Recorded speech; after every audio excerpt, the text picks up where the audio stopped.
Right, is it on? Yeah, now it's going. A little red thing. Okay. Anyway, my mother was a primitive sort, uneducated, and not hanging around with people who could trade experiences with her and make her somewhat more sophisticated. So she felt a loss of people on her side of the marriage.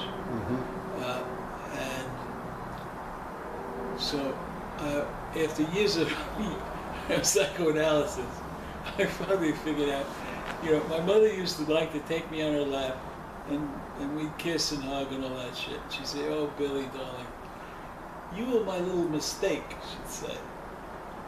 But I always liked you and wanted you. Of course, I didn't know what that was. I didn't know what the hell she was talking about. And by the time I was too old, too big to do this lap stuff, it had all gone out of my mind. It only emerged, 50, 60 years later, when I was on the couch.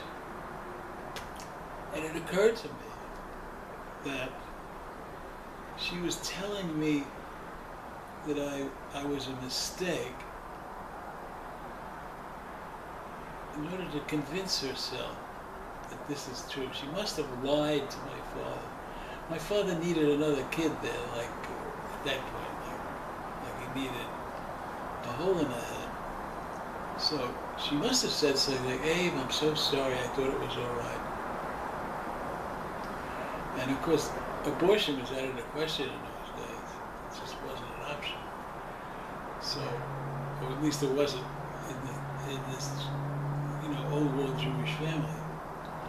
So she became pregnant with me, and in her mind, I think, I strengthened her side of the family, because Pop had 5, she now had 3 again.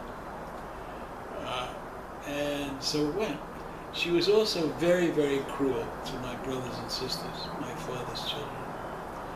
And I didn't find that out till a long time ago, although she badmouthed them to me all the time as she drove them out of the house, one by one. So that by the mid-30s, so by the time my father died, exactly, in fact, in 1935, they were all gone. And what remained was my 2 Borak brothers, her 2 sons, the 3 of us, and her. Now we have 4 people in one bathroom. Okay, hold on.